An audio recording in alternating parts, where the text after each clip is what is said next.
Vous le savez, le secteur pétrolier n'a pas échappé à la crise, loin de là. Pour en parler, en duplex, je reçois Benjamin Louvet, gérant matières premières chez Ophi Asset Management. Bonjour.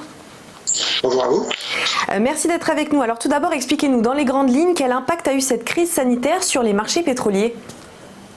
Elle a complètement déstabilisé les marchés. On a connu quelque chose d'historique. La demande de pétrole s'est effondrée dans des proportions qu'on n'avait jamais connues. On a eu à un moment une baisse de la consommation de près de 25%. Et cette demande continue à tarder à reprendre. Et dans le même temps, évidemment, ça a eu un énorme impact sur la production.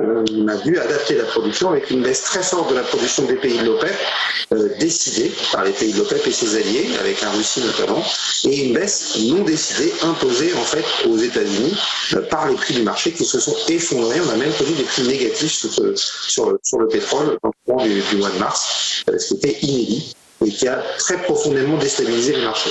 Alors, de quelle manière, selon vous, les cours peuvent-ils repartir à la hausse et comment l'envisager sereinement face à la seconde vague de l'épidémie ? Alors, il n'y a que deux solutions pour que les prix repartent à la hausse. La première, c'est qu'il faut évidemment qu'on ait une crise sanitaire qui soit jugulée, et notamment qui permette au transport aérien de repartir, qui est un gros consommateur et qui aujourd'hui est encore largement à l'arrêt, ce qui réduit très fortement la consommation de pétrole.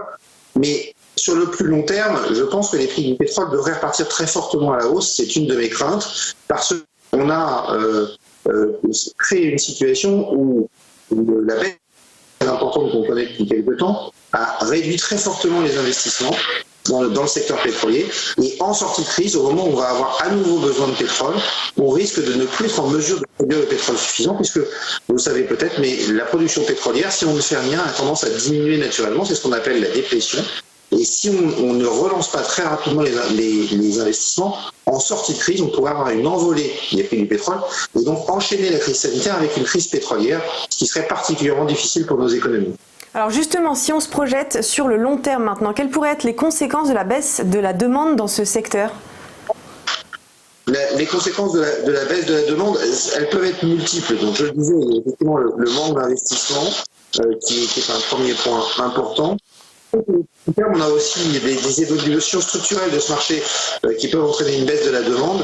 C'est notamment toute la tendance autour de l'investissement socialement responsable et de la transition climatique et énergétique qui peuvent avoir un impact fort sur la demande et potentiellement entraîner un pic de la demande avant un pic de l'offre. Ça sera à surveiller très près parce que ça sera structurant pour les prix du pétrole qui concerne un peu tout le monde et notamment les marchés agricoles.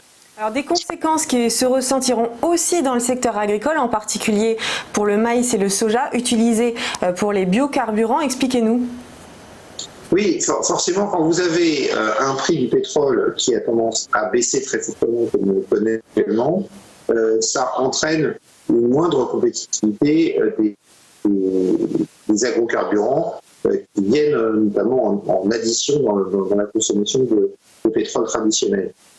En sortie de crise, la remontée des prix du pétrole pourrait justement pousser à davantage de consommation de ces biocarburants d'une part, mais aussi au renchérissement d'un certain nombre de matières premières agricoles, parce que le coût des intrants pour la production agricole augmente avec l'augmentation des prix du pétrole, donc des conséquences qui peuvent être importantes sur les prix des matières premières agricoles en sortie de crise.